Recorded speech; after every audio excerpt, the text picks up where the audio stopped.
We have 13 weeks of pure excitement, pure learning, pure sharing, doing business together, bonding. Idea extraction is your bedrock to building a profitable business. Your business has a value, you have worth, and you need to be able to set your price. No matter how great the product is, it has to be marketed. If you have the cure for cancer tomorrow and you don't market it, no lives will be saved. Think about the challenges that we have and why your product or service is going to fill that. You are the brand. We have to find our own unique value proposition. At the end of the day, business is about money. And the big question you're always going to get, who is going to pay for this and how much money is it going to actually produce? The only thing that you need to do is not give up. This is going to be an exciting ride, ladies. I do a lot of different things within the design field, but right now I'm focusing on my design business, my candle business. And if you are interested, my website is just my name, PriscillaMcIntoshDesign.com. And feel free to just reach out and talk to me, because I also know that that's something that women especially, we need to do more of, just reaching out and, you know, having each other's backs. And I'm new to the entrepreneur world, so I'd really enjoy any insight that you guys might have. But yeah, that's all about me and my business.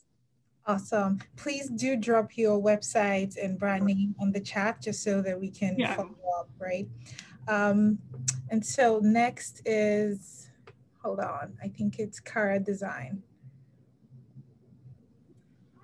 Everybody. Oh, so nice to see everybody. So nice to see Hey, look at that cutie. This is my co-worker. This is Sky. This is my other co-worker, Jade. Hi. And as some of you guys may know, I'm a web and graphic designer. So I do website development, any industry. I'm your girl.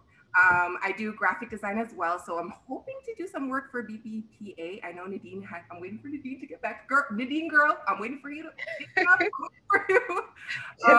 But yeah, so I also have a huge communications background. I currently work for a municipality as well here in Alberta. So I do communications for them and marketing background as well. So if you're gonna hire me to do your website and your graphics, I'm gonna give you the best tips there are out there.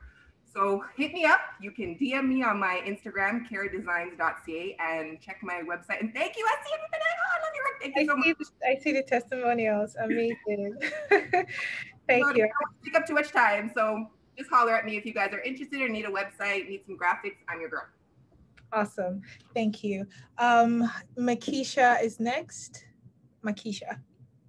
Hi, everyone. Glad to be here. So I'm going to keep it nice, sweet, short, spicy. My name is Makisha Miles. I'm a professional event planner. I do that as my 9-to-5 job, and finally just sort of really decided to branch out and offer events. So what I do, I have my business is youreventplanners.ca. Nothing there yet, but certainly this entire program has been helping me to kind of get things in order. So if you're looking, just really, I focus on milestones. So, you know, if your child is turning 5 or 16, or you're turning 40 or 50, or perhaps you are getting engaged, or you just want to celebrate the women in your life, or, you know, have a special night with your partner, I'm the person to hit me up. Whether it's virtual or, God willing, when things open up, I'll ensure that your milestone event is certainly very, very memorable. So hit me up. It's Makisha Miles. You can, you know, send me a note directly. My Instagram page is youreventplanners.ca. Nothing's there yet, but it's coming. So message me and I will definitely help you out with your events. Fantastic. That's it. Oh, I can't wait for outside to open so we can literally just go for all the events. It's going to be like the floodgates are going to open. Lovely to meet you and your business. Okay, next is Cara Morgan. Hi there. I'm on 2 devices, so I'm on my phone because I got to go cook soon. Something's already burnt, so I'm to just make up and leave. And here's my coworker. I don't know if you can see him. Oh, hi. Everybody see? I'm loving all the coworkers that are coming on.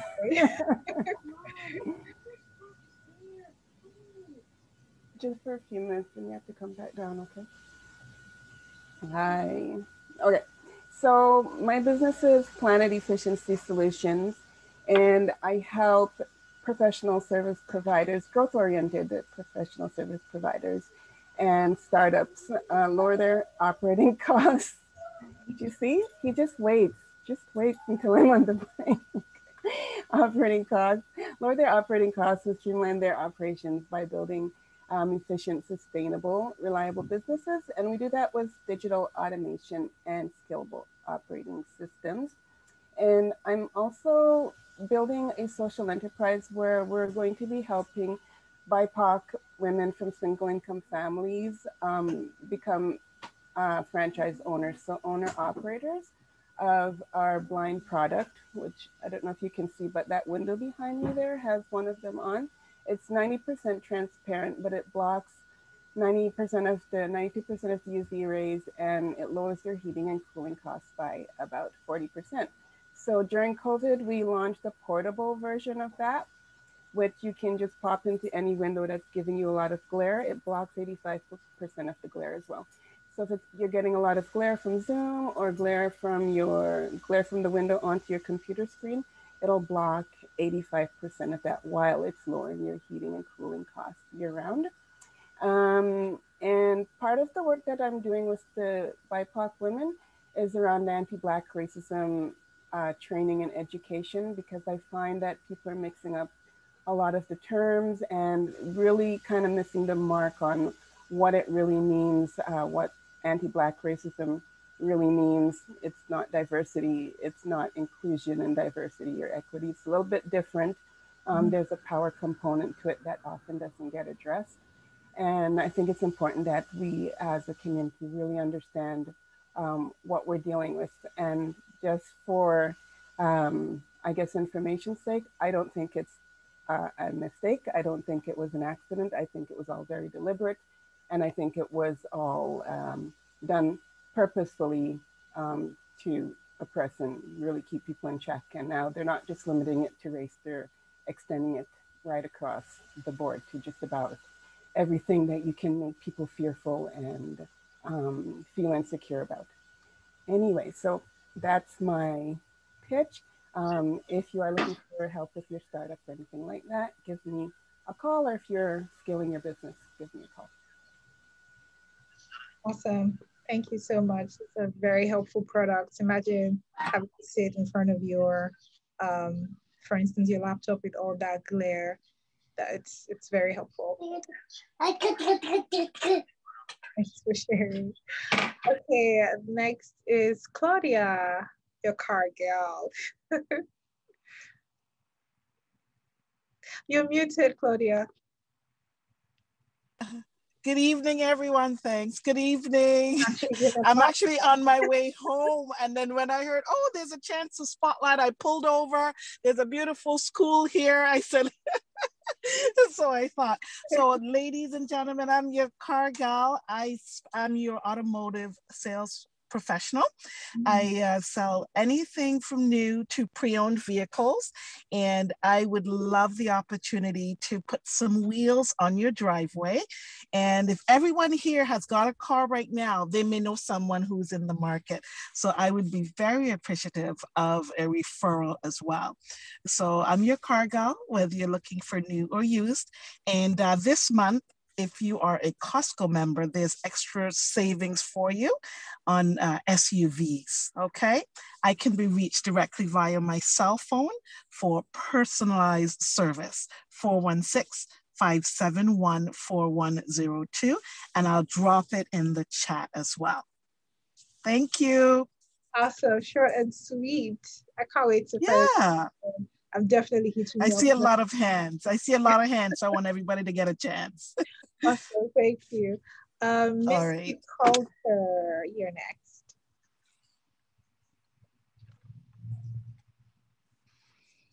Misfit Culture, yeah. I was like, wait a second. Hello, everybody. I'm Dion Baker. I'm the owner of Misfit Culture and a store called FetLight. on Etsy. So basically, these are two clothing brands. One of them, which celebrates Black cultures, Black vibe, Black people, Black spirituality, all of that good stuff. That's Misfit Culture. And then the other one that helps you celebrate birthdays or life events, which is Fet Life. Separately from that, I do own a business coaching business called Shoppa Secrets. We do business coaching that will help you launch your brands, figure out your e-commerce strategy, figure out your digital communications and advertising, and basically tweak anything on your website, because I am a Shopify expert and partner, as well as an expert in WordPress and WooCommerce. Okay, so basically that is me in a nutshell. I just wanted to come on and say hello. So if you need any apparel, I'm your girl. And if you need some help figuring out how you can sell your own brands online, whether that's digital advertising, communications, marketing, email marketing, any of that good stuff, you can reach out to me as well. I help you with all of that stuff. So thank you so much. Awesome. Thank you so much for sharing. And please drop your contact as well or email on the chat so people can easily reach out to you. And we have Sonia Thomas next. Hi, good evening, everyone, and thank you. Thank you for this program. It's been amazing. I haven't been on on each session, but the ones I've been on have been so insightful. So thank you. I just wanted to say I was a police officer in Toronto for 33 years, and I retired, and I recognized how much conflict there is in the world, and I became a qualified mediator. So I just started my own business. It's called Mindful Mediations. And what I'd really love to do is I'd love to mediate matters in the school system between young people and educators.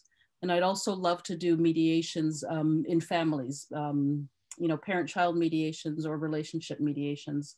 I've put my my website in the chat.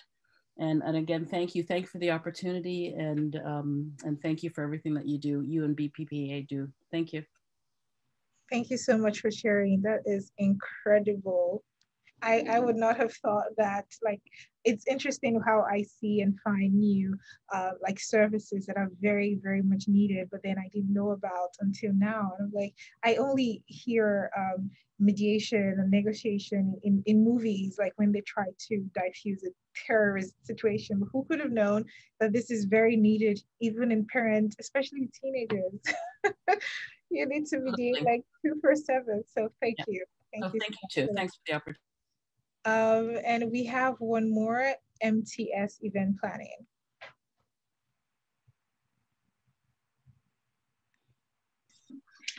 Hi, ladies. I am new to this, so this is my first time joining in. I am the co-owner of MTS Event Planning. I specialize in floral design, table scaling, balloon backdrops. I do the whole enchilada, but my niche is floral. So if anybody needs floral, please reach out to me. That's like my passion. I'm totally new. I've only launched my business like for the last 7 months. So I'm just like new to all of this. So just to clarify, it's a flower business? No, I do weddings, parties, but I also do floral arrangements as well. Floral, okay, perfect. Awesome, thank you. So yeah. please drop your contact as well, or email or website on the chat, just so that we can easily reach you too. Okay. We have one more, and I can see our guest speakers here, but we're just going to take one more, and we will get right into the meat of today. Shireen. Hello, good evening, ladies. I'm hoping you're doing well. I wasn't going to speak, but my daughter encouraged me to promote my business as well. I'm not feeling so great, so I probably sound like a tunnel. But anyway, okay, I'm going to be short and sweet. I am the owner of Locked and Luscious. So it's a handcrafted jewelry business. My primary product is hair jewelry for locks, dreads, and braids, but I also design bracelets, earrings, anklets, nose cuffs, ear cuffs, a lot of different Afrocentric based jewelry, custom designed, so you can have it the way you'd like it with the beads that you would like. And it's all made with tarnish-free wire and genuine gemstones. So I'll put my information in the chat. It's lockedandluscious.com. And we just launched a line of bracelets for what we call the goddess bracelet. So it's 8 gemstones that every woman should have. So it helps you to bring clarity, what's the word? For example, one of the stones is citrine. So that helps with building business, giving you creative mind. There's also stones that will help to enhance your ability to speak and to be powerful. So check out what lockedandluscious.com. You can have it made in either an 8mm size or a 10mm size. Fantastic. Do you have one on? Do you have any? No, I just came from another. Yeah, I don't have one on, but it's there on the website, and I'll put it on, and then I'll show them later on. Okay. Thank you so much for sharing. Thank you. I'm a lover of anklets, so I was just looking to see, is there anyone I can get? But it's custom designed, so that's our main product. You can have it the way you like it. Oh, I see. Okay. Right. Awesome. Thank you so much, especially amazing ladies who came on to really spotlight your business. On that note, we're going to go right into the meat of today, which is really health and wellness. You as the centerpiece, you matter. And today we have a really special guest. Her name is Pauline Christian. She is a past president at BBPA and also founder and CEO of Best Lifestyle Residence, a retirement home in the county of Simcoe, Ontario. And prior to owning her business, she did work at Bell Canada for over 25 years, mostly in various leadership capacities. She's passionate about using leadership to mobilize, harmonize, and develop the Black community and to realize socioeconomic improvement and advancement. She sits on many boards nationally and internationally, and is also a motivational speaker who presents on over 20 different topics. Networking is one of her favorites, as well as health and wellness. So please join me in welcoming Pauline Christian to our Boss Women stage.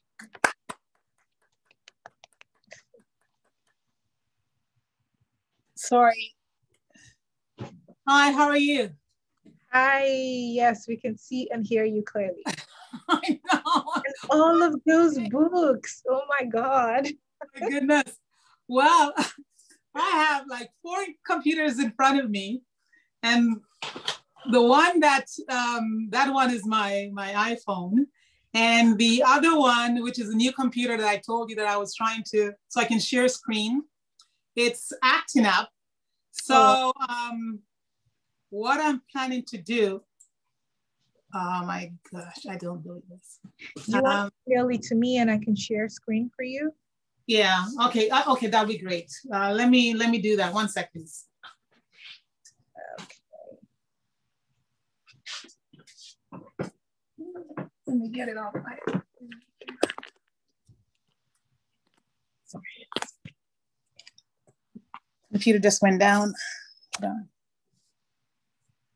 While we'll wait for Pauline to email to me and I share my screen, I do have a video. How many of us were here last week for Nkechi's session? I believe that was last week. How many? I want to believe we were all there, or most of us. There is a video that I thought would be, it really spoke to me, and I thought I would share with you as well. So just gonna go ahead and share it.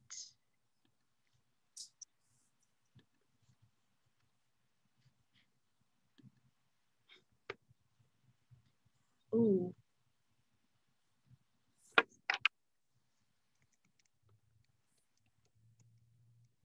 Okay, I just sent it.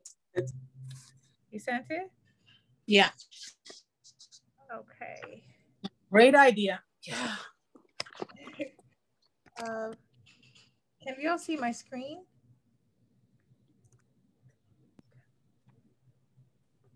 Now I need my... I forgot I mattered. Age 42. And one of my best friends who's here tonight. Tired of my victim foolishness, tipped the boat to teach me how to swim, that I made this hell-bent for glory decision that it was time, simply by returning myself back to love and a clean heart, and start again from there. And if we learn hate, then we can unlearn it also. And to do that, that meant I had to reach in and rip out shame and pain and resentment and unforgiveness and rage out of me. And the best thing I knew to do, and I still do it, is expose it all to light. Because when you expose what lives in the dark to light, and empathy and compassion and love are thrown at it, it will die. So we need to stop being incarcerated by pain and shame, especially when we hold the You Matter key. You see, what I didn't tell them then, but I'm telling you now, is that my mom, brilliant Nigerian woman, named me Nkechinyera, which in Igbo means God's gift. And so I am a gift, not a victim. So reach around, unlock the door, and step firmly into your identity. And hear me when I say this. Walk like you matter. Talk like you matter. And think like you matter. And remember, you matter.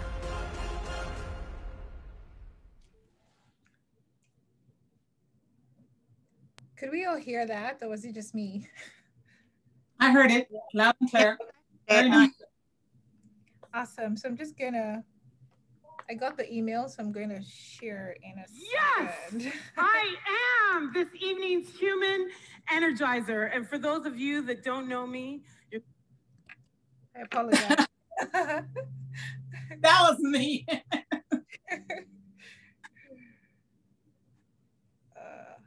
Just give me a second, and this should be up and running.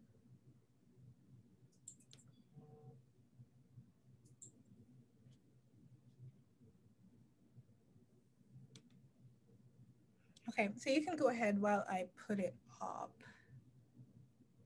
Okay, so it's really a great opportunity to meet all these lovely women here tonight. I don't know if it's this evening or tonight.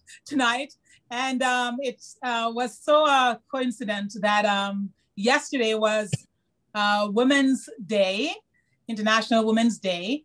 And I had my cover page had, I was given the opportunity to grace the Health Knowledge magazine on the front page. And I am really fanatical about health. I won't tell you my age, but I have been around for a long time. And I believe my whole body is health. My being is health. And so when I was asked by Uju to talk about health and wellness, even though I have a very busy schedule, I thought this would be a great opportunity.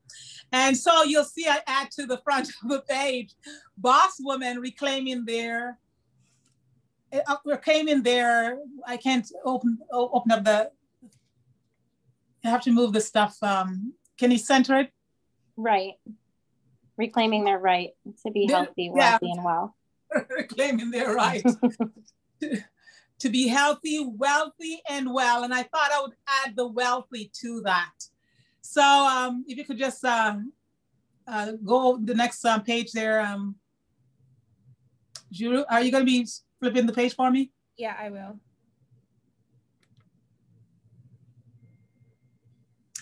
Okay. Yeah, gonna take me off my A game. Can you see it? Yes. So I think that after tonight, life should not be the same again for us women, right? We're going to be down with the old and up with the new. And for me, I'm not trying to make anyone, feel badly about themselves. I've never taken an aspirin in my life. And I have grown kids, married, and gone out of the house. So you know that I am carrying some longevity there.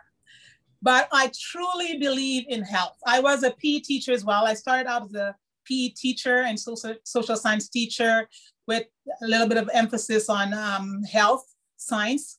And then I kind of moved into moved here at 19 and got to York University and got into business. Then later on, I did my master's in project management. But I am fanatical about life. I have a zest for life. And I believe that if all those sperms went running around in my mother's little, you know what, and I came out to be the winner, then if I'm here on planet Earth, then I need to make sure that it makes sense. I have to make impact. That's why I was chosen to be here. The same goes for you. If you're here, that means that you were born with a destiny. You were born with a purpose.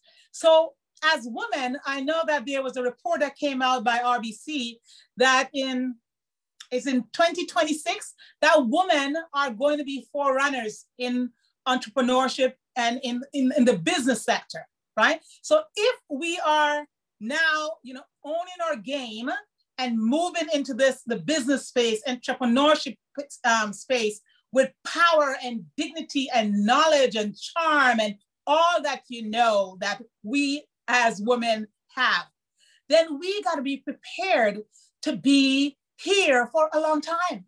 It's no way we're going to work this hard and then occupy the space and make it be temporary. In order to do this, we have to be down with the old and in with the new. Next page, please. So I took a look at a couple reports and I listened to quite a few versions of health and wellness. Next page, please, Yuju. Just fill the page up,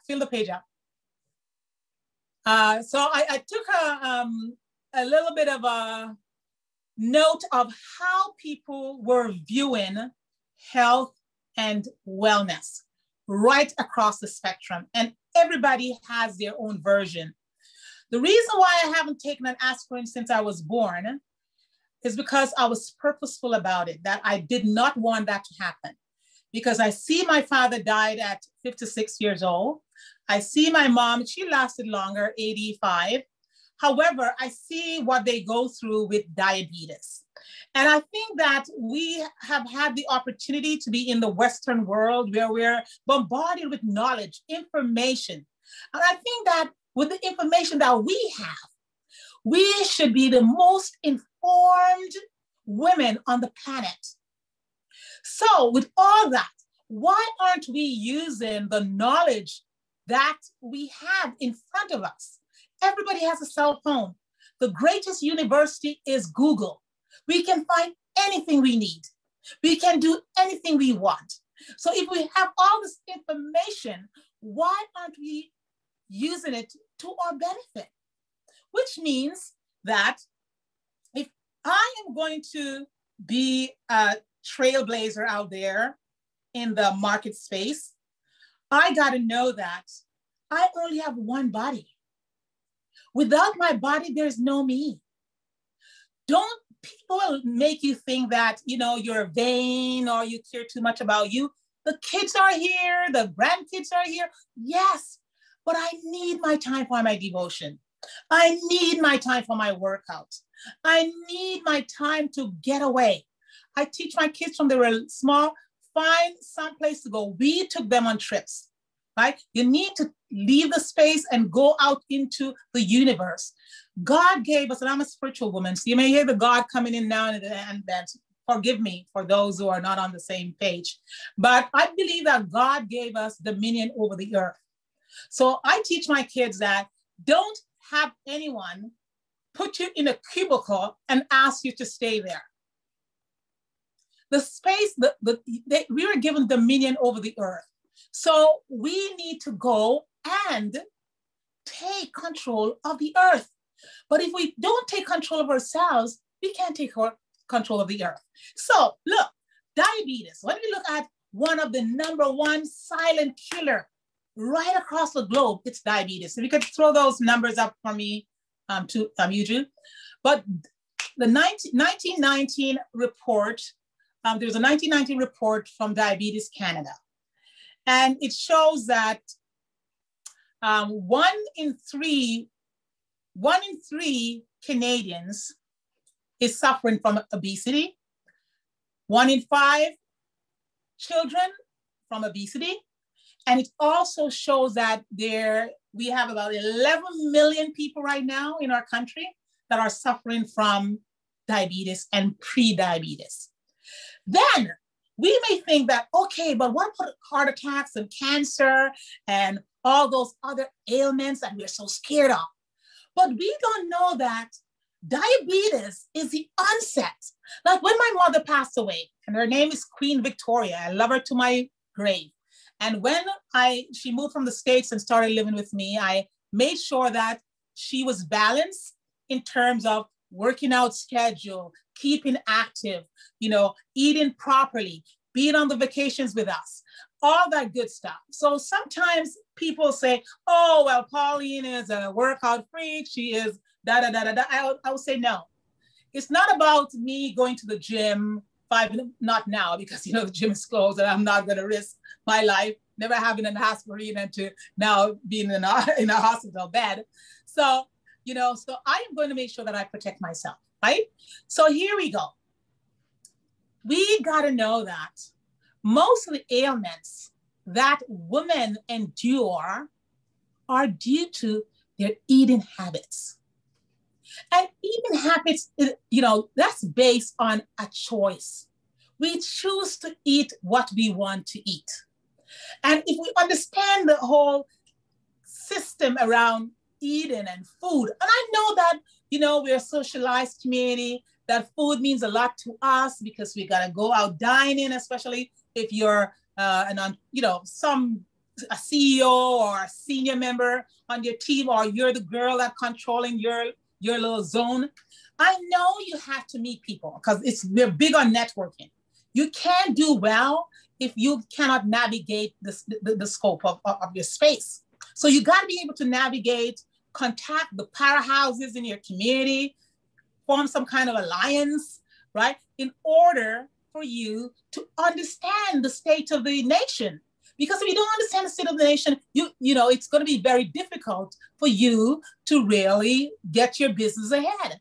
So you got to make sure that you're polished. And I know that you have to do the eat-in here and there, but what about a salad? I know it might be, you asked Nadine, the meals for vegetarians and the meals for what people who eat meat at the Harry Drew Awards, it's really the same. So it's a choice that I'm not eating because I want a lot of dumplings and bananas. I'm eating because it's an occasion. It's an experience with the people I'm around.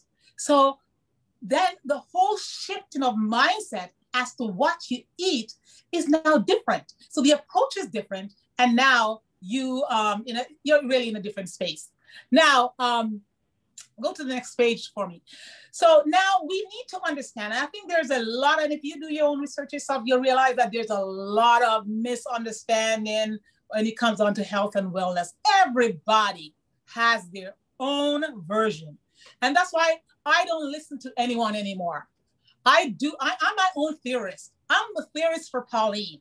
I am testing what I need to test on myself first. No one is going to tell me something and I run with it because they say so. No, I got to make sure with the knowledge, I've been around for a long time, there's a lot of knowledge in my head. There's a lot of, I have a lot of experience traveling across the world, meeting great people, from political leaders to entrepreneurs to, people in academia, in the judiciary. You make sure that when you are a leader out there, you go into these spaces and you make sure that someone knows that you're there, right? So when it comes on to health, some people think that health is working out every morning, going to the gym and working out, having a good workout. No. Or health is just eating properly. No. Or health is about your mental state. No, right? Health really is a combination of three. However, health looks at you and asks, are you sick? If you're not sick, health says you're healthy. No, no, no, no. So there's a three-part approach to health, but people view them singularly.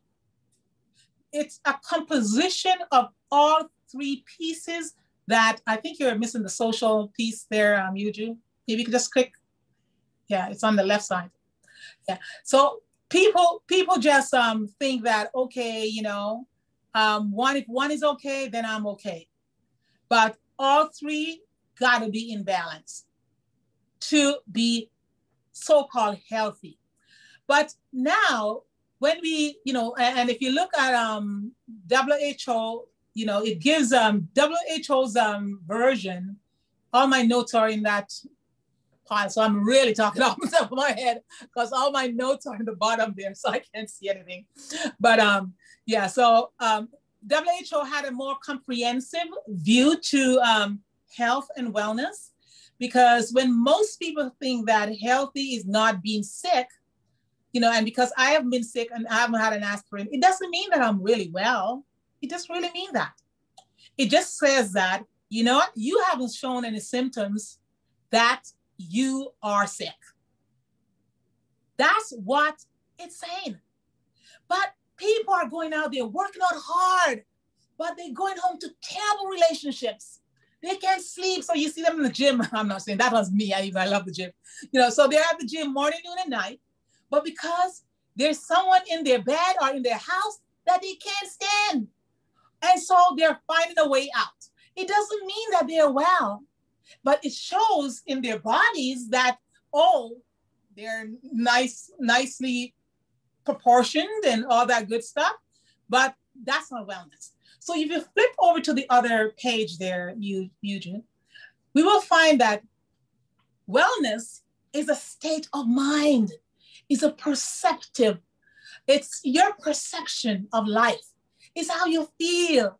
It's how positive you feel. It's how you endure. It's understanding that, you know what? In all this, I came through after winning the race to be on the planet. So there must be a reason why I am here. There has to be a reason why I am here. So all the issues, all the challenges that I face, and trust me, you name a challenge, I've been through it. And I've been one of the most amazing person that I try to be as a human being. I try to be a good human being. But not because you try to be a good human being, that means you're not going to have challenges. So that's how important it is for us to have a positive state of being. And that's where wellness comes into place. Not health, because health can be camouflaged with medication. So you go to your doctor and you're taking 25 medication a day. You're not having any pain. You're not showing any sign that anything is wrong with your body because you have whatever you're taking to camouflage it. But now wellness is the ability to see things in a positive light, looking for the silver lining, because you will not make it to the next level if you're not bombarded by challenges. Because after the tsunami, there is new birth. After the hurricane, there is new birth. So if you sit back there and you look at the, you know, the boss women who are having some hard times and you say, oh, got what they deserve. No, they are growing. If viewed in the right light, that's where growth is taking place. Growth is not taking place when you're plateauing and have no challenges. If you're not going anywhere, nobody's going to challenge you. When you're on the track, they're running you down because you're in front, running for the 100-meter dash. Nobody's running after you because you're sitting there idly. So, sisters, boss women, don't be scared of standing up, standing strong in your space and in your truth. Speak truth to power. Become who you know you're supposed to be. You were not put here by coincidence. You're put here by design. So all those great ideas in your head, trust me, it's there for you to shake this planet up, shake it up, create a force for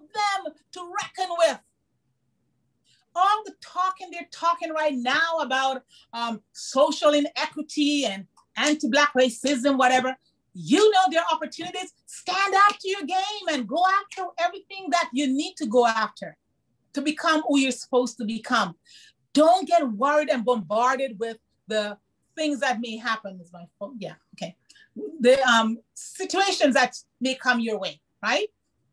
Because that's where the wellness.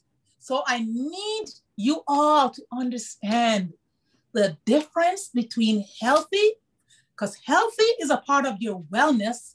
Wellness is comprehensive. It looks at all the different areas of your being, your emotions. People abuse our emotions. And you have to be able to have a discerning spirit to know when people are taking advantage of you. I love a good ride. Come beat me up. I'm a runner. I run 40, out to run marathons. I love it. It's because I push my body, I push my limbs, I push myself, I push my mind, I push myself. So don't try to beat me up because you think I'm going to fall back and die. No, I love it. Because I know it's in my worst situation and my worst challenges that I become.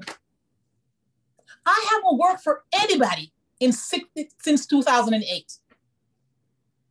And I thought at first, because corporate Canada gives you a good amount of money, because if you're good, they're going to entice you and they will pay and make you feel good about yourself, have a nice house, a nice car, go to on those trips, call to those meetings, and as sisters, we feel good that we have become.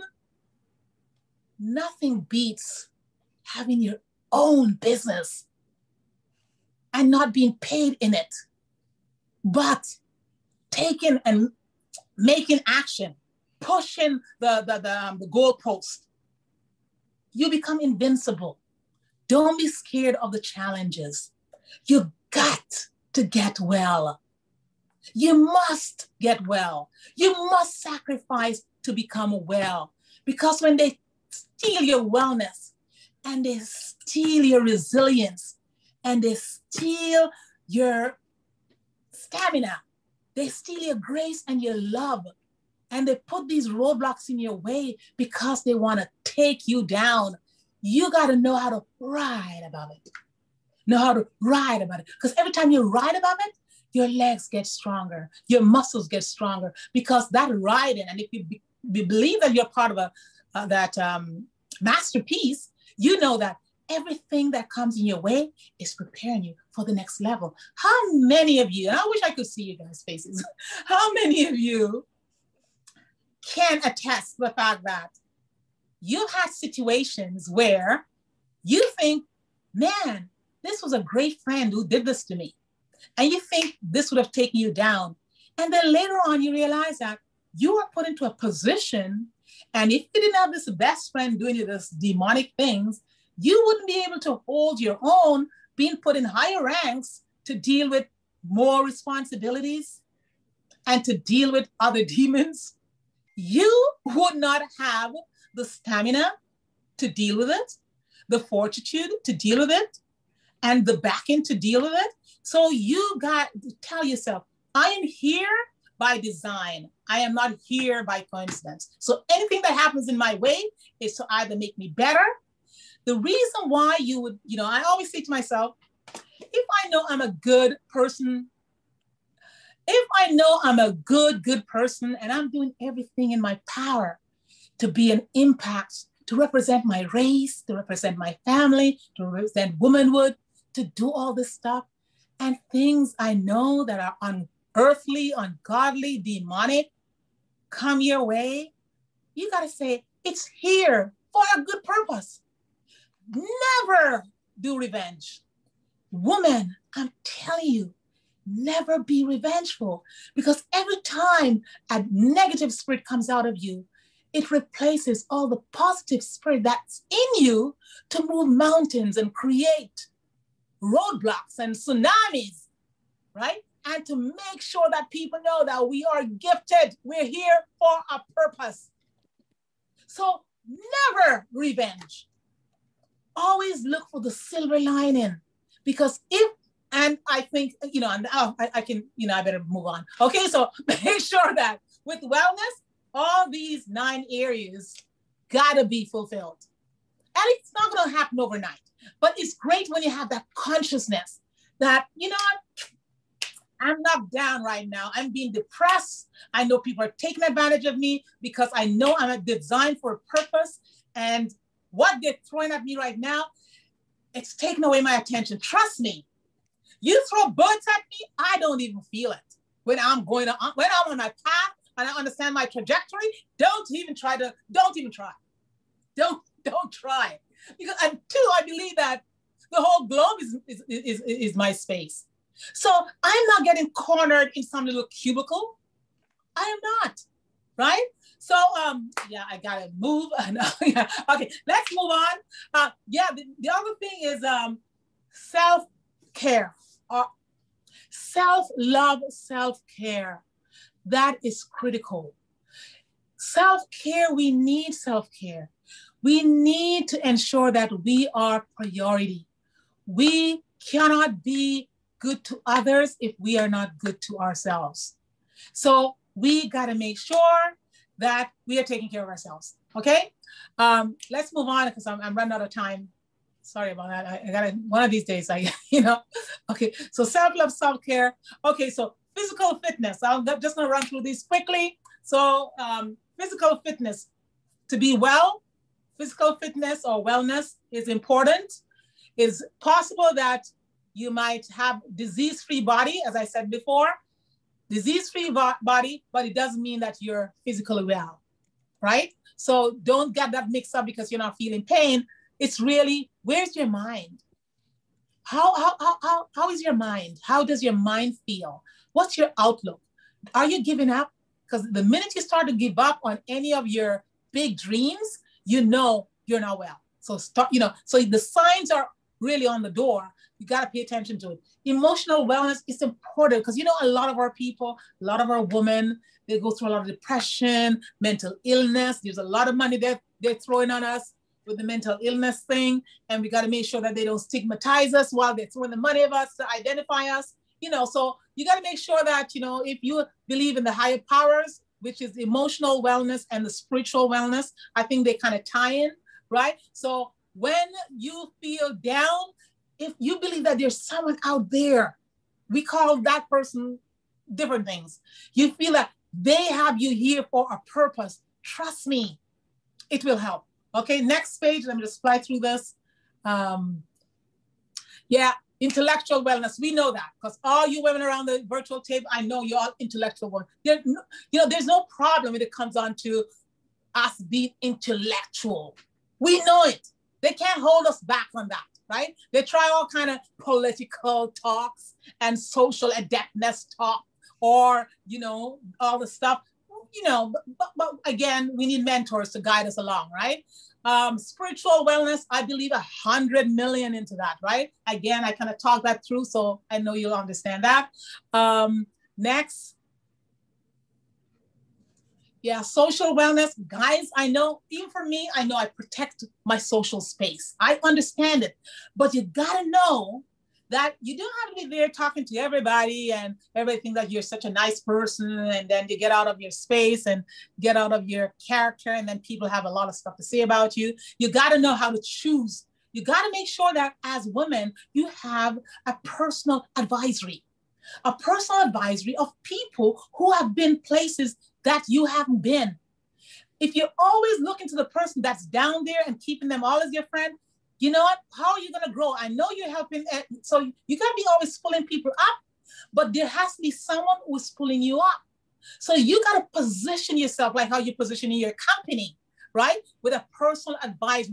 Who do you need on your advisory? You may need an accountant, you may need a judge or a lawyer, or you may need someone in high position based on where you're going. Or you may need someone who, has been through some hard times, who can help you in the down times. You must know who you need. My advisory might be different from yours, but you need a personal advisory because you cannot do it on your own. And you have to make sure that those people are trustworthy. Don't take them close to you if they're not trustworthy. Why? No, to be my friend, you got to have certain characteristics or not. And we got to make those decisions, okay? Financial wellness. I don't care how Christian you are. If someone tells you that you don't need money, it's wrong, right? They are wrong. You need money, right? So whatever way you need to be able to make money. Environmental wellness around you. Your space is important. So I'm not saying that people should go out and get stuff that they can't afford to pay for, but you need to know that your space is important. That when you walk into that space, and that's why in my house, I'm sorry, I love my husband, but if you become in my house, when I walk in my house, I need peace. That's my castle. I'm sorry. No war going on down there. And any warmongers got me out. When I leave outside the block and I come into my house, I need to be at rest and at peace. I need to pull my socks down and pull my hair down and whatever. So you got to make sure that, and you got to know, in every room I create Bahamas in one room. I create something else in one room. Create to your taste, whatever that turns you on, do it. Don't, and people are going to come to your house and tell you what to do with your house. Say, excuse me, not your space, right? So we got to be very much in control, be in the driver's seat. Occupational wellness. We got to make sure that we know what we were designed for. Find work. If you're in a workspace that is toxic, get out of it.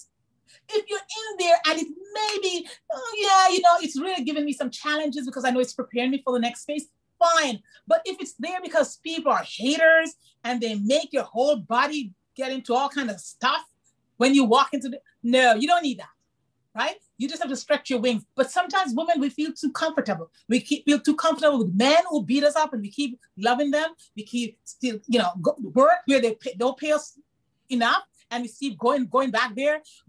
We hang out with friends who treat us bad and we still, come on guys, let's, yeah, okay, sorry. Yeah, all right. So make sure we make the right decision because it's our decision. Next, quickly, I'm going through, give me about 2 more minutes. Almost done. Okay, so these are ways of how you can help yourselves. And you can expand on these. Choose nourishing whole grain foods.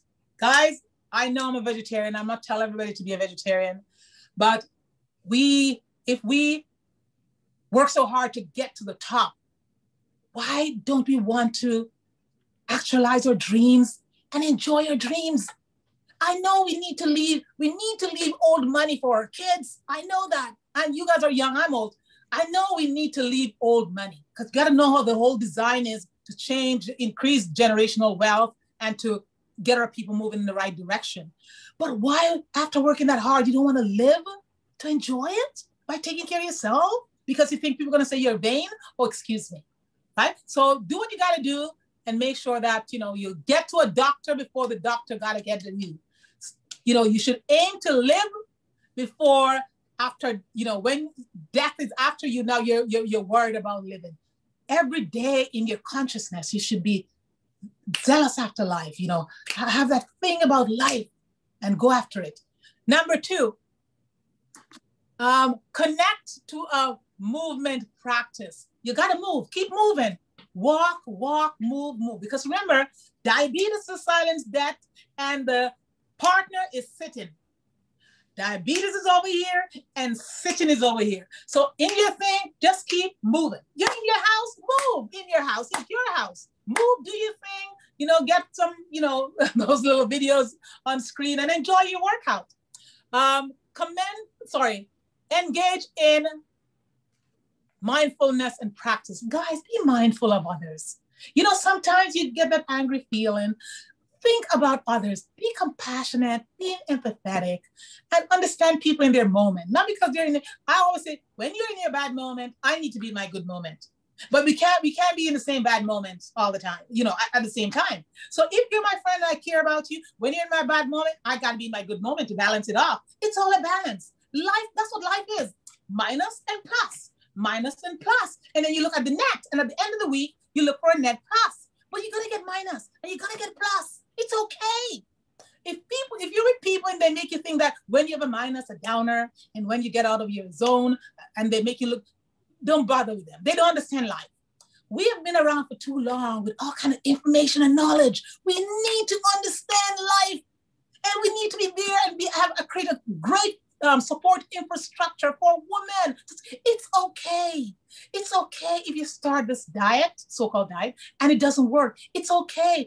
You're not gonna say you fail not doing the continuing with the diet. You're gonna say, I make a choice not to continue the diet. It's a different message or energy it sends.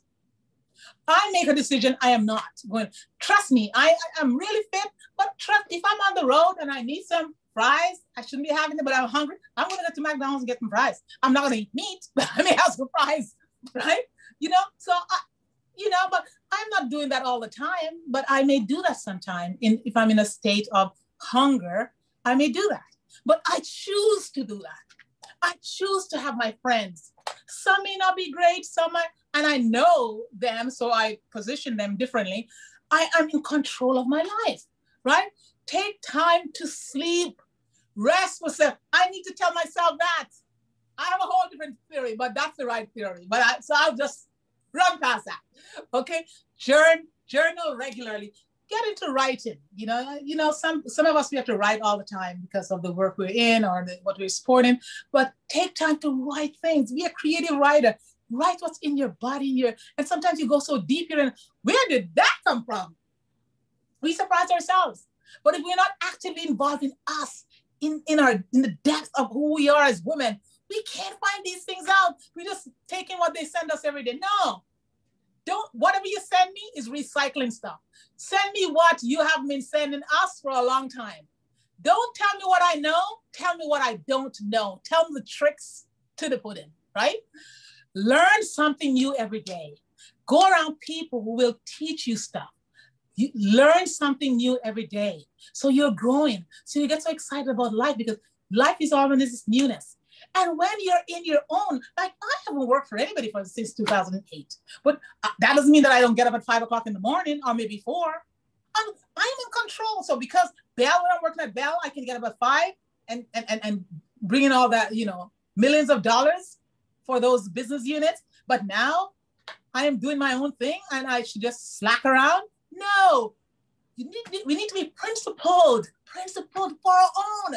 Because what we created for others, we can create for ourselves. Create that generational, right? And keep moving and pushing. And all of us may not be at the same place at the same time, but you know what? Let's start and let's help each other, right? And sometimes it's not even, I always tell people, don't give me stuff, just tell me. Provide me with knowledge. What people have been telling people. But I need, remember, if you give someone a fish, you have to feed them for the rest of their life. If you show them how to fish, they will feed themselves for the rest of their life, right? So always go for knowledge. Learn something new, establish healthy boundaries at work. Don't let everybody be into your thing. I'm sorry, let them call you all kind of names. But no, you ain't coming past here because I know already you're trouble. So yeah. So you gotta know who is going to be in your corner. Not everybody. Let them know they have to earn being a part of your corner. And so you don't get caught up with people who are demonic. And when they get out of your path, you're crying and say, what did they? No, you got on my path. Hey, bye-bye. Because I know that the mind that governs my life is up there. So if you're out, he took you out for a reason. Okay? The last one, I can't see there, Tulu. Tuju, I can't see the last two. What are the last two? Or it was only 7? Yeah, it's on the screen. It says establish boundaries at work and get involved in a cause you care about. Yes, I can't see that one. Yeah, okay, so that's good. I wrote a poem for you guys, so I want you to see, if you could quickly go over to the poem, it takes about a minute. I wrote a poem for the boss women. Just to finish it off. I think it's after that. Okay, does it show? Oh, I think you have to click it. I have. So it's this screen and then this, and then thank you. Yeah, that's the screen. So you can, okay. Oh yeah, there it is. Okay, so that's a boss woman's poem. And it says, oh, it's gone. The Are you seeing it? I don't know what the animations is, but it just scrolls past, except, you know. Can you see this? If it's not on full screen. Oh, here we go. Yeah, I can't see it in my, okay. Okay, here we go. I'll just press it with my thing. Okay, boss woman poem. I promise that my life will never be the same again. Woman, phenomenal woman. Now you understand that your entire wellness and true success reside in the choices you make. I can barely see. So reach out and pursue your big dreams. So eagerly await you. For good, thank you. Good. For in your choices lies the tsunami of your becoming that will shape the planet for the better. So boss woman, choose wellness. Choose life, not death. The choice is in your hand. For the hope of this universe lies in your very being. Your life is yours to live. You're not living for no man. You're not living for no woman. You're not living for no employer. You're living for you and your purpose. Own it. You're shaped for it. You can achieve it. Just do it. Thank you. I feel like that deserves an applause. We haven't had a poem for boss women before, so thank you so much for You're welcome. For that one. I'm just gonna stop sharing screen now. Thank you so much, Pauline. This has been very phenomenal. I think everyone would agree with me that I think one of my favorite part is the poem. I'm definitely going to be reading it again. I know we have a few questions, but if you bear with me, we're just going to keep the questions till the end because we have our second speaker that is waiting on standby. Okay, so everyone please hang in and hold on to your questions and we'll come back to it. In the meantime, please join me in welcoming Aliyah. I think she's already on. Aliyah, do you have a presentation? Would I need to make you co-host? I do not have a presentation because I am not that kind of keynote. Okay, awesome. So I'm just going to introduce Aliyah quickly. Aliyah Hukim Baker, I hope I'm pronouncing it properly, is the daughter of Michelle Hukim. She recognizes this as a facet of her identity because she would not be here without the work of the women who have come before her. Aliyah is a community health registered nurse at the City of Toronto. As a community health registered nurse, she ensures palliative care and end-of-life services to all. End-of-life services are accessible to our most vulnerable populations and delivered through a trauma-informed anti-oppression lens. Aliyah is heavily involved in community organizing and social justice initiatives to ensure Black students are given an opportunity to pursue post-secondary education. She now works in the role of clinical nurse educator, where she actively mentors professionals and nursing students in partnership with the University of Toronto and York University. Thank you so much for making time to join us today. And the Boss Women stage is yours. Thank you so much. That was so kind. I'm going to say for everyone that had questions for Pauline, because her presentation was absolutely phenomenal, I don't want them to get forgotten in the course of what it is that I'm going to be talking about. So if you guys could just enter your conversations in terms of questions into the chat, this way we can at least scroll up at the end to reference them. That would be greatly appreciated. As well as if you have any questions for me throughout, you can also enter them into the chat. I do have the chat open so I can see the questions as they come through, and I will stop to answer them throughout as well. So my name is Aliyah, and I am a community health registered nurse. I specialize dually in mental health and palliative care access for people who live in the province of Ontario. Ontario is a very unique province in the sense that when it comes to resources for mental health and end-of-life care, we have some of the greatest in terms of amounts because we have a very large population, and we're one of the only provinces across Canada where access to mental health services is directly related to the number of people that actually live per city in this province. So that means that if you are ever finding yourself in crisis, there are tons of options that you can take. However, what we found is that most people don't know the route to go. And so their mental health tends to get swept under the rug because they're either not taken very seriously by their primary healthcare provider, or they themselves are more likely to access wellness rather than checking in with a medical professional to assess them further for anything that might be wrong. So what does that look like in the modern day time? So when we talk about wellness and accessing wellness resources, what are some of the things that we tell people to do when they're having mental health disturbances? Go ahead and unmic yourself and you can just shout them out. Go to yoga, meditate. Yoga, meditation, what else? Journaling. Go for a walk. Go for a walk. Get some sleep. Get some sleep. I've heard take sips of water before. That was really interesting one that I heard. Breathing. If I'm having anxiety, I can just breathe in and out. Take some time off work. Take some time off work, which, you know, helps for that time, but then I have to go back to my job. Go get a massage.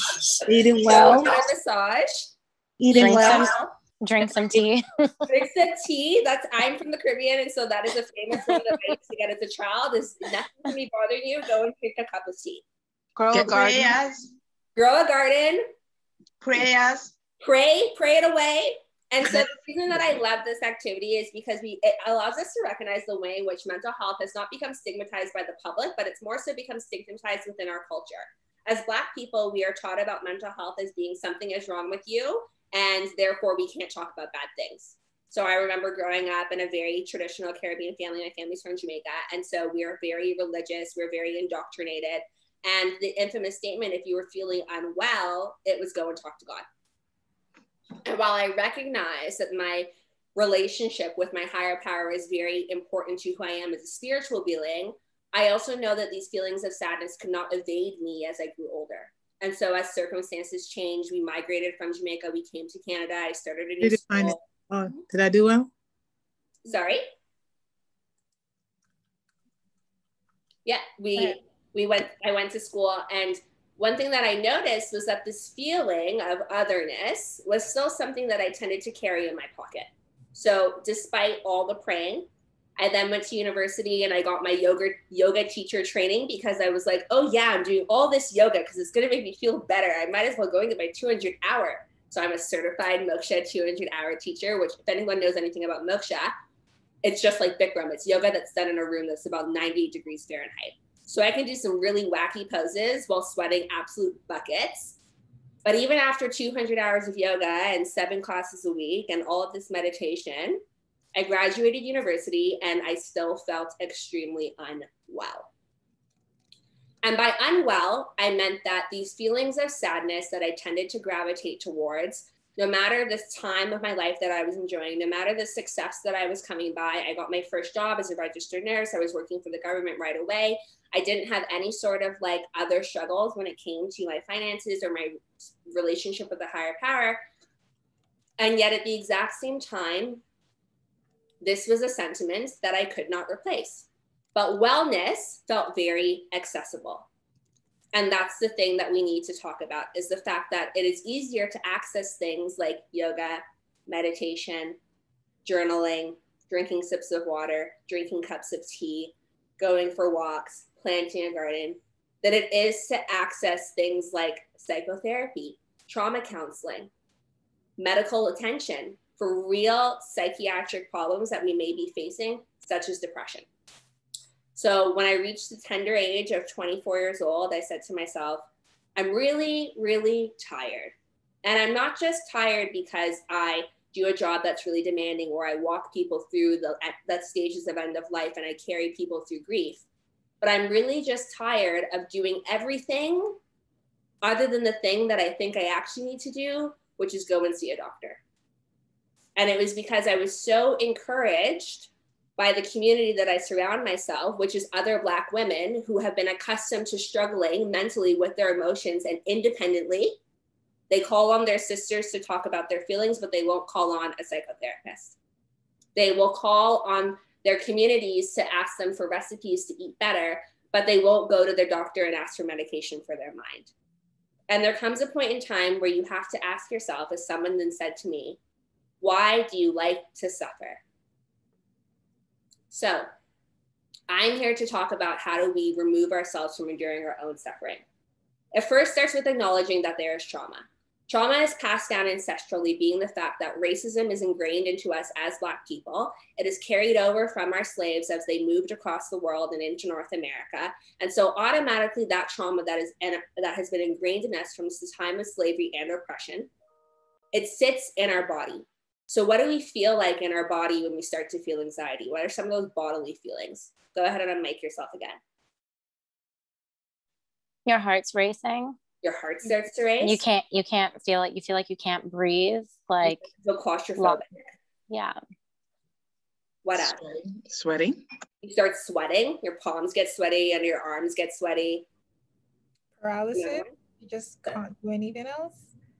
Say it again. Paralysis. Paralysis. So you feel like you literally cannot move.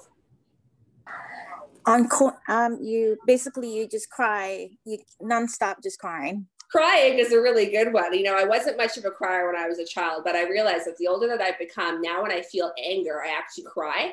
And it's a new emotion. I did not ever experience this until I started to age. And I used to think about my mom, because when I was a kid and I did something bad, especially when I became a teenager, she would get so angry that rather than yelling at me, she would burst into tears. And I remember thinking to myself, that is a very strange reaction. And now at 26, I'm doing the exact same thing. So I get it. I finally get where the tears have come from. But some other feelings that we might resonate with us, and this is probably where, if we think about like tradition, where these things come from, the reason why we always say to someone when they're having anxiety in Black communities, drink a cup of tea, is because oftentimes anxiety is associated with nervous stomach.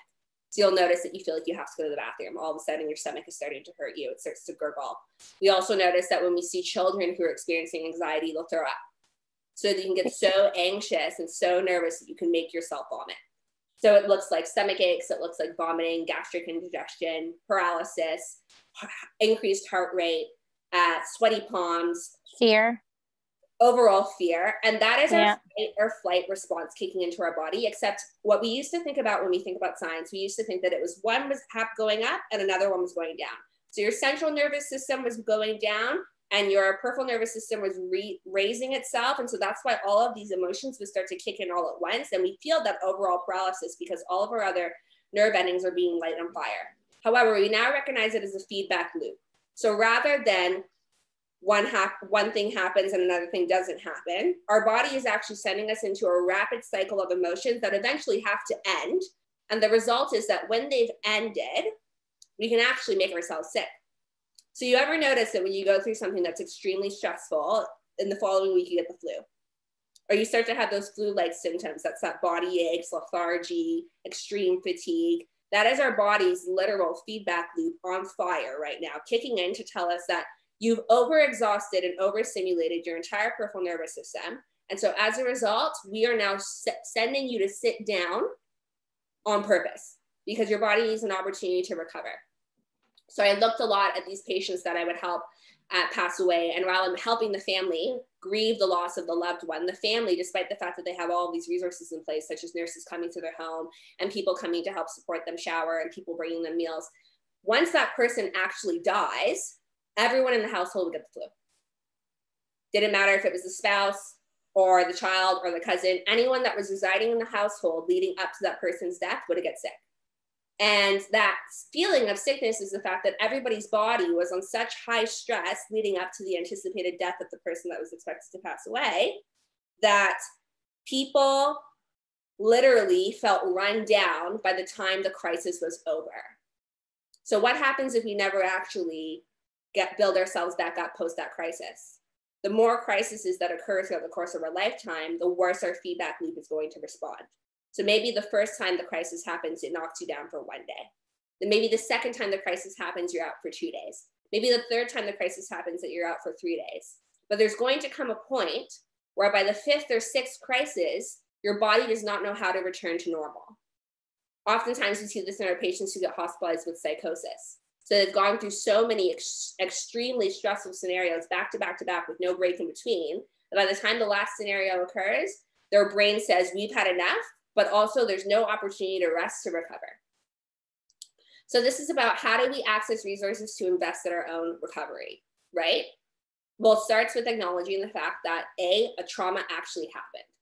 So one thing that I remember growing up with was this idea that like, if something was to occur, you had to get over it, right? It was like, okay, this happened, but like, don't cry over spilled milk, or this happened, but like, just brush your shoulders off and stand up. It was this very evolutionary pattern of never truly acknowledging the wrong that was done, but rather just telling yourself that you'll be fine. And that was the idea of building resiliency. We used to think that if we could just walk away from situations after they occurred, ourselves or our independent beings would automatically become resilient, right? Because there's this natural bounce back that's supposed to occur when you're a child that will result in you, therefore, being able to bounce back when harder things happen when you become an adult. The problem is that the feelings that occur from that original crisis still hold within our body. So trauma lives in our body. It lives in our chests. It lives in our stomach. And that's why the more crises that take place, the worse the response becomes. So maybe the first time you had a stomach ache, but you were okay. Maybe the second time it made you throw up. Maybe the third time you were like, I actually cannot do this. I'm going to have a heart attack. So our body knows how to build up a greater response because it actually wants in the outcome for you to deal with the emotions that were exhibited primarily. So what types of ways do we handle those emotions? What types of ways have we been taught to handle the emotions? So I can tell you this much. When I was a kid, I was taught to walk away. Don't talk back to the bully, just walk away. Be the bigger person, right? How many of you were told that? Me. Yeah. A lot of us. But the problem with that is that if we never actually take the time to acknowledge those emotions, we will carry them through the rest of our life. So that's where psychotherapy comes into play. So psychotherapy is this brand new concept where we actually have to take the time to acknowledge the things that are happening step by step in our lifetime. Psychotherapists are actually real life trained professionals in actual cognitive behavioral sciences that look at the trauma that we've experienced, how to unpack that trauma. So how do we then walk ourselves through to a path of forgiveness? How do we allow ourselves the ability to acknowledge that damage was actually done? And how do we move forward with resolving it? Is that why that sometimes you can have people that go through traumatic things, but if you suppress it so much over and over and over again, it could take one thing, like the fifth time or the sixth time you were saying, where there's just been so much that's been suppressed that you have kind of like it all comes out because it's not been dealt with. Yeah. We call it the volcano. So it's inevitable that eventually you'll erupt. So I don't know if any of you grew up with siblings, but I grew up with two sisters. And I would notice that if my mom got mad at one sister but didn't yell, then my mom got mad at the second sister and didn't yell, but then my mom got mad at me, I would get the screaming match. It would be like, at that point, everything is completely built up and the volcano is ready to erupt. That's how we need to look at trauma when it occurs in our life. So what are some of the types of trauma that you can think about having experienced? I know for me, I can look at maybe the first time his teacher yelled at me in a classroom setting, and that's when I finally understood what power meant. You know, the dynamic of not being able to talk back, but also not feeling like I was in the wrong. I can remember my first heartbreak. I can remember maybe the first time I ever got sexually harassed on the street by someone yelling at me. But if you add up all of those teeny tiny traumas across the course of your lifetime, that's a lot. And if you ever actually deal with them, then you're going to carry them with you. And the truth is that they now start to reflect in other areas of your life. So you'll find that they reflect in how you have romantic relationships. You'll find that they reflect in how you live in specific roles, whether that role be mother, sister, wife, partner. You'll find that they reflect in your relationship with money. How we express our trauma, how we heal for that trauma has a huge impact on how we spend money. You'll find that it affects our relationship with boundaries. So who we let in, who we don't let in, who we forgive and who we don't forgive. And so the core is that if we don't actually take the time to heal all of the trauma that we experience in our lifetime, it actually has the power to eat us up, just like a cancer. So let's talk about access to resources, because that's truly what we're all here for at the end of the day. Finding a psychotherapist that's appropriate for you can be extremely difficult. A lot of the times we can enter into relationships with medical professionals who we feel like aren't listening to us. A lot of that is very racially specific. So I know that, for example, after having been to 4 different psychotherapists. I'm now with a Black woman who is a psychotherapist, and I no longer find myself having to explain in a room what it is that I feel. But when I was 21 and I first started going to psychotherapist, it was a white man. And I found myself explaining a lot of the time what it was that I was feeling. So the first thing that you want to do is you want to make sure that your healthcare provider is appropriate to you, that they hear you, they see you, and they can reflect on your lived experience. So whether that means you have a Black doctor, or that means that you're seeing a Black psychotherapist, or that means that you're going to a Black masseuse or a Black Reiki master, whoever, make sure that you can actually relate to them and that they can actually relate to you and the things that you are experiencing in your lifetime. And it's as simple as having a conversation about who it is that you are and whether or not you feel through that conversation you are being recognized. Some great resources to access psychotherapy are websites like BetterHelp. They allow for people to have sliding scales to access resources to psychotherapy. So even if you can't afford it at this time, you can pay a minimum amount, and as soon as your financial circumstances change, it can be updated to reflect what that person is actually entitled to. Another thing that I've always made it a passion of mine is that whenever I go into a job interview and it's somewhere that I want to work, I determine straight up from the bat, what is your employee assistance program like? So when we think about building our businesses and we think about working for individuals who we are going to essentially enhance the way that they provide services to their own community, you need to ask yourself, how are they going to support you? When you go through something, when you need help, when you need resources, what are their health insurance plans like? Do their health insurance plans come with money for psychotherapy? Do their health insurance plans come with support for specialized care? That is something that you desperately need to consider, because in order for you to invest in a company or organization, they also need to be willing to invest in your overall wellness. Another thing to look at is whether or not you are someone who has historically had very difficult feelings and if you have suppressed them. So it takes a lot to actually dive in, right? That's the process of introspection. How many times have you gone through something and rather than looking to yourself to say what it is that's happening, you go to your friend and say, is there something wrong with me? Our friends are very quick to resonate with how we are feeling. And as opposed to challenging us, they will do the thing that makes us feel better. But in taking that deep, honest reflection at the things that we have gone through in our lifetime, everyone is going to have trauma, and that trauma is going to exist in different amounts. But if we never take the time to sit with ourselves independently and unpack how that trauma has affected us and affected our relationships, then we're never going to be able to say, I need help now. So how do we actually have those conversations with ourselves? What are some questions that we can ask ourselves? The first question that I remember asking myself that actually made a world of a difference was, how long have I been suffering?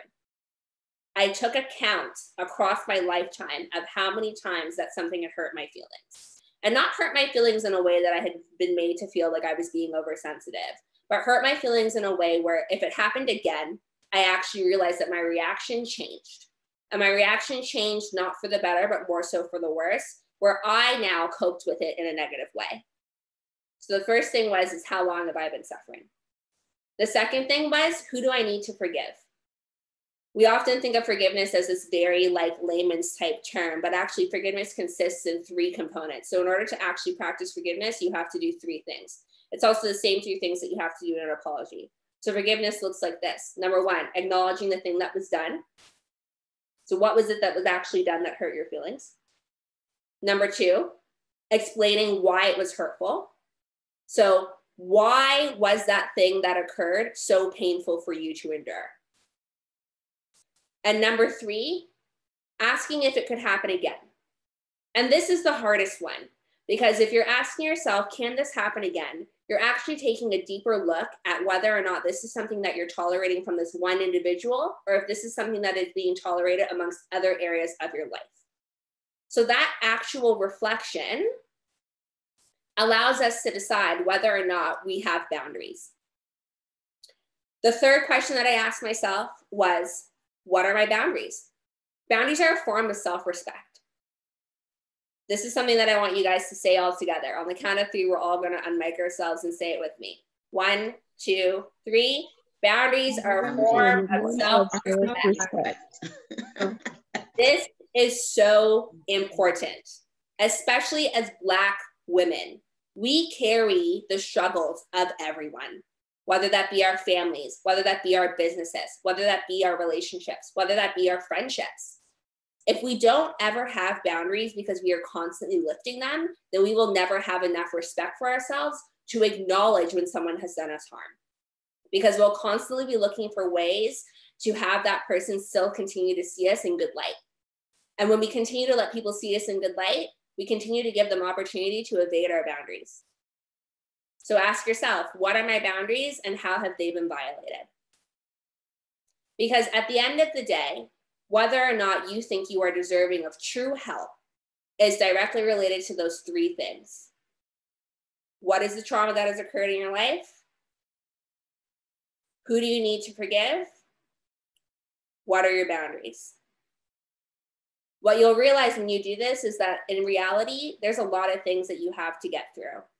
And your success is directly related to how you process those things. And the truth of it all is that you cannot process them alone. No one walks through this life independently. We all walk through this life in community.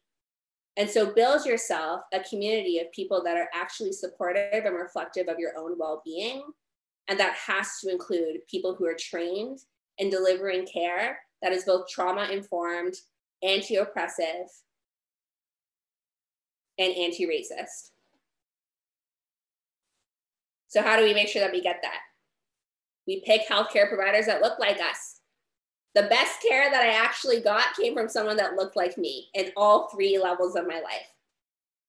Okay? Number two, we actually say, hey, there's something going on with me and I can't pray it away. It's okay to not be able to pray it away, or go on a walk to make it go away, or drink some tea to make it go away, or drink a sip of water to make it go away. It is okay. There is nothing wrong with you because God could not take this wreckage away. And that's something that definitely needs to be acknowledged within our community, because oftentimes we are stigmatized for saying that there is a problem.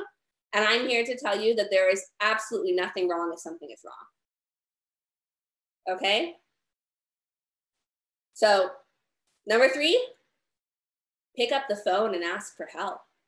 Tell your healthcare provider that you are struggling. Tell your workplace that this is, in order for this to be a place for you to stay employed, there needs to be an employee assistance program where if I'm feeling unwell, I can get support and not be penalized for my job.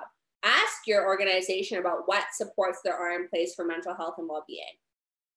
And when you're taking the time to build your own businesses, remember that for a person to invest in you as an employer, you have to invest in them and their well-being. And that comes with ensuring that they also have access to resources. So with that being said, I hope that you guys have learned a lot and felt empowered about how to take the reign of your own mental health.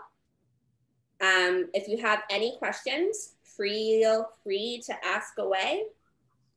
But otherwise, it was a pleasure being here with you guys today. I have a question. Yeah.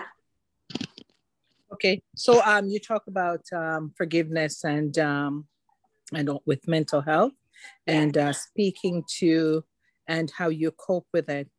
Have you ever, as a psychotherapist, do you recommend the chair system? And if you could explain that for me. Say that again. What was the actual question? As a psychotherapist, do I recommend the chair, CHAIR, the chair approach, where you speak to the chair, and I don't know. Do you know? So that's not a method that I actually use. I'm trained in Gestalt psychotherapy, and there are different schools of thought regarding psychotherapy. Okay. So I would recommend that question for someone who actually uses that approach, but that's not an approach that I actually use. So I can't speak to that question. Okay, no problem. Is there any other questions? Just go through the chat here. There were mostly people just resonating a lot with what you shared. And I know that you mentioned a resource for getting help that is, Yeah, you guys can go to BetterHelp. So apart from BetterHelp, are there other resources that we can leverage? So BetterHelp is definitely the most affordable, most accessible, because it is a resource that's delivered online. And so it is like a privatized online platform, and it is affordable. That's the biggest thing. So I don't like to recommend resources that I know aren't accessible to everyone. And by far, that is the most accessible resource to every single person. The second option that you guys could do is, in Ontario, all healthcare is delivered through the local health integration network. So depending on where you live, you have a local health integration network, and that network is filled with psychotherapists, social workers, mental health workers, who are all actually there to support the public, and the resources are free. So all you have to do is pick up the phone and you can make a self-referral, and you can speak with a social worker or a psychotherapist or a mental health professional. There's 310 COPE. They're a great phone line that you can pick up and call if you're ever in the midst of a crisis. So that lets you speak to someone who is trained in trauma coaching and trauma therapy. Awesome. Sorry, can you repeat that? You said Local Health Integrational Network? Yeah, so it's LHIN is the acronym. All right, I'm just gonna type that in the chat. There's a lot of really great comments in the chat, very positive for both speakers. Aaliyah, absolutely fantastic. Thank you so much for being here. Pauline as well, thank you so much for being here. There are such gems in the conversation tonight. And I know I wasn't here to do my usual warm and welcome opening, as I like to do, to greet everybody. Especially we're in International Women's Month. We just had International Women's Day 2 days ago. But, you know, part of the entrepreneurial journey and the boss woman journey is wellness. You know, it's something that I myself as an entrepreneur, I sort of, you know, take care of everybody first. And, you know, and I am last. And as women, the nurturers, we tend to do that a lot. And Aaliyah, I love what you had to say about boundaries. You know, it is a part of self-respect. And I think also boundaries, it is a part of our wellness as well. You know, they say no is a sentence. And I think as women, we have to learn how to say no and put boundaries, you know, for the sake of ourselves and our betterment. So, you know, great points. And, you know, Pauline, I love the line that you said, excuse me, not in my space. You know, Maya Angelou has a saying, and she says, if you allow someone to take a follicle of hair from your head, very soon you'll be bald, you know, metaphorically speaking. And I think sometimes, you know, we shouldn't allow people to pick away those parts of us that is special. And we have to look at having people around us who's building us up, you know, as a wonderful tribe of support for each other. So, I mean, both speakers, absolutely amazing. Thank you both for being here. Ujjwal, I'll let you continue with the questioning, but I just wanted to say, you know, bravo, you guys did a fantastic job. Very inspiring. Thank you. Sorry, I just wanted to answer this person's question. Somebody asked if I think there's enough service providers in the Black community at the moment, specifically through some sort of psychotherapy. The answer to that question is no. There is room for everyone. And if that is something that any of you are considering pursuing, go right ahead, because at the end of the day, it can never be oversaturated. It's always going to be undersaturated. Keep in mind too, that your mental health is something that changes over the course of your development. So you may not have mental health issues when you're a child, but then maybe your role changes. Maybe you get a new job. Maybe you do something huge, like become a mother, you know? There's so many changes that are going to happen across your lifetime. And at the end of the day, what I also have come to realize over the course of my own education and in the spaces that I have worked is that just because someone is Black does not mean they are for Black people. So it does not mean that because you get a Black psychotherapist that you and that person are going to click. Therefore, you need to have options. White people have tons of options. I want to have the same number of options as them. So the answer is no, there will never be enough of us. There is always room for more of us. And if that's something that any of you are considering pursuing, by all means, take off. Amazing. One last question before we call it a day. Priscilla is asking, how would you approach recommending to someone that they need help? So with directness. This is a really interesting one, and I feel like this is a question that I get all the time, and I can look at my response changing depending on the age of the person through which that you're trying to approach. Because if I'm going to approach someone like my grandmother, who was indoctrinated into this culture of pray everything away, who I can also say has had tons of trauma over the course of her lifetime and would definitely benefit from speaking to a psychotherapist, my approach to someone like her is not going to look the same as my approach to my sister, who we are living in the same time and sharing the same social circle. I think that you have to look at it as someone has come to you with an issue, and that is your time to invite them to actually get professional help. You never want to tell people that there is something wrong with them. People need to come to you and say, I think there's something wrong. Because by telling someone that there is something wrong with them, you could A, sound like you're attacking them, B, break their confidence. Maybe this is something that they're aware of and are already actively working through. And C, you could potentially cause them indirectly their own trauma or harm. So you wait for the person who is struggling to come to you, or for the person who is struggling to be within your direct observation. So for example, if it's your child and you walk past the room and they're on the phone having a very heated conversation and maybe they're yelling or they're screaming or they're crying, a simple question of, hey, I heard you earlier and you sounded like you were really upset. Do you want to talk about it? And if you don't want to talk to me, would you want to talk to a professional? Or if it's a friend who is having issues in their relationship, it's as simple as, have you guys ever talked about seeing a relationship counselor? And maybe have you ever talked about seeing a professional who could help you work on your communication skills? So even when you're approaching people who may be suffering with some sort of incidents of depression, or maybe an experience of grief, or maybe just an outburst of anger, always recognize that you are never to interject. You have to wait for it to be presented to you as a need or desire to actually want help. Amazing. Someone just noted that you should never provide assistance without asking if it's needed. And that's the thing that we see a lot of, especially with social media, people saying, I didn't ask for your recommendation. I didn't ask for your opinion, just because it just gives. Yeah, I think it's two things that we see social media, and you know, being someone who is a trained professional, the two things that I see in social media is, number one, people being taken advantage of because they're being sold snake oil. So I think that I should probably declare very clearly that a life coach is not a psychotherapist. One is a school with a licensed board of people that is evidence-based, rooted in research, rooted in science.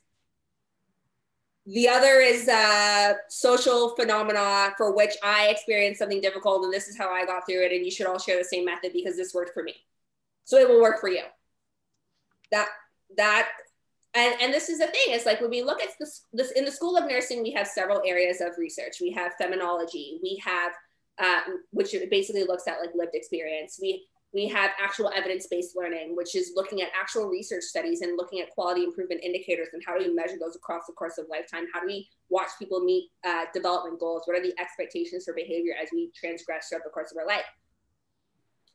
A program built by someone who went through a trauma, and this is how it worked for them, their only science is themselves. That is not a large enough body of research to say that this works.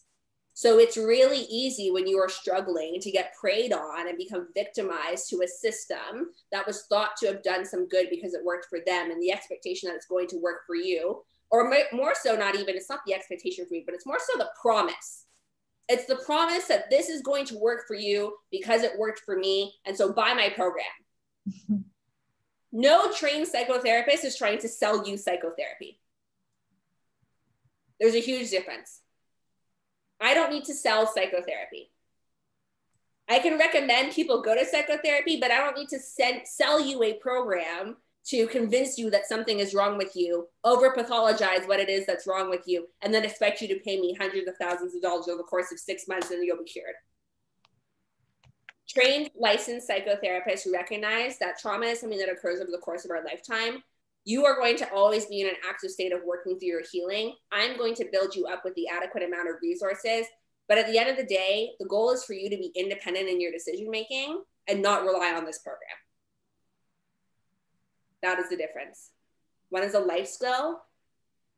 How we cope with trauma is a life skill. The other is a 6-step way to self-improvement. And the problem with the 6-step way of self-improvement is that those 6 steps are not going to work for everything that you go through in your life. Amazing, thank you. I think we have time for one more question, and I think this question was for Pauline. I see that she got back into the chat. Yeah. Claudia, do you want to go ahead and ask your question? Yes, I'm so glad you did that because there was a message on her slide that just in going through that, we didn't get a chance that I'm sure she would have emphasized on, but I didn't get to see the whole thing. So Uju, would you be able to go to that slide? It was the spiritual lack of or low spiritual wellness can lead to, I'm so sorry, I thought it was a big deal. There was something about it. You'll see when you go to it. Oh, yeah. Oh, good girl. Keep going. Next one. There we go. A low level. There we go. Pauline. Yes. Yes. Yes. There we go. Okay. Yeah. I'm trying to get on my screen here. Okay. Yeah. Spiritual wellness. Focusing on your spiritual wellness is just as important as caring for your body and mind. How connected you feel to the world around you and your experience of a higher power, whatever that means to you, is directly connected to your sense of well-being. So there is a need for connectivity with the world around you. And so I think that you have to ensure that you're in the right kind of surroundings and that you cannot be by yourself. And to Aaliyah's point, Leah, right? About the whole thing on being connected with others and be a part of a community. And in that community, you got to know who is governing your life. The one that is governing your life is the man upstairs. For me, right? And as I said, I'm a Christian, so that's the way I think, right? A low level of spiritual wellness can lead to negativity and a sense of hopelessness, causing issues in every other area of your wellness practice. And that's what it is. So if you don't think that God is governing your life, you're going to think that even your best friend who may do something against you, that person was able to do that because God allowed the person to do it. And because God knows that there's something that it will bring out in you for the positive. So if you think that everything that comes on your plane is orchestrated or allowed to be in your plane because of the man upstairs, the whole attitude toward what's happening to you in terms of what you may call a negative, you will see it as a positive because you know that it was signed off or approved by the man upstairs. It gives you a different sense of hope. And not even to take the friend who is so close to you, let the friend thinking that, okay, because for me, when people do bad things to me, I see them as not being able to discover the fullness of their being and who they are. Because when you realize that you're royalty and you're a great person, you have no time to do bad things. And when you do bad things, it's due to a lack. So I have to say, okay, well, my friend has a lack. So even though I'm hurting, I got to help take care of that lack because she's human. And I might be at a different space in my divine growth where she may not be or he may not be. And so I have to see it through a different lens. And when you see it that way, the mental illness and all the stuff, depression, all gone. Because we're internalizing these things, why we are at the end of the day having to pay to take care of us when it's their problem. They're hurting me. That's your problem. I'm sorry. I have to make, when you be like that, and that's why I've never taken an aspirin. You're not going to see me jumping over a fence. You're not going to see me crying. My parents died. I never cried. And I know that I little say, oh, grief bending up there or something. But it's just the way I see life. I view life differently. That if I've done everything to for my parents and they've now passed on, I see that they're hurting. They may not have had done the right thing in terms of how the food they eat, the things that they do. And I have to say, I have to do the best for you parents because you're my parents. But now if you have to go, it's better if you go than to be hurting. So I have to get out of my humanness and become more spiritual and more closer to divinity because I now understand life. Yeah. And it helps me with my balance in how I think and how I do things. Thank you. Thank awesome. you. Thank You're you welcome. very much. just stop sharing. I did, we're kind of at time now, but I did see someone asked about where to find resources for Black therapists. And oh, I see someone has answered. blacktherapist.ca, blacktherapist.list.ca, because that's really a cause of concern to a lot of people. Some people want to have a Christian therapist as well, not just a Black therapist. So like Aaliyah said, just really have those conversations and see who best fit us and our need at that point. I can also, sorry, one of the resources that somebody put in was supportandgrowth.janeapp.com. I can vouch for the Jane app as someone who has used it. It's actually very good, and the therapists on there are very good as well. Jane app, amazing. Yeah. Thank you so much. I will be looking into some of these as well. Well, thank you so much, everyone, for staying on. I really appreciate our very amazing speakers, Aaliyah and Pauline, for really coming on and just sharing of yourselves and your wealth of experience and knowledge. We look forward to having you again some other time. But at this point, I would just leave it to Nadine to say final words, and bye. Sure. So once again, thank you everyone for being here. It's really a privilege for us when you spend your Tuesday nights with us, and for being on this journey. Thank you, Pauline Christian. Pauline is the immediate past president of the BBPA. Very energetic, very motivating, very inspiring. Thank you, Pauline, for joining us tonight and doing a fantastic. You're welcome. Yes, and Aaliyah, you know, I met Aaliyah from the first moment I met this very wise, it's amazing, you're what, 26, young woman. I know it. Yeah, she's absolutely brilliant, you know, and what you talk about, it's so true, and we don't talk about that enough, the trauma, the generational trauma that does impact and affect us, women, Black women, and we need to look at that and begin the process of healing. In many different ways. So I want to thank you, Aaliyah, for your wisdom, for your insight and your knowledge. Thank you very much for being a part of this journey with us tonight. And I look forward to seeing you and Pauline again. Thank you very much, everyone, and have a great evening. All right, everyone, have a lovely evening and enjoy the rest of your week. Thank you. Thanks, BBPA. Boss. Thank you.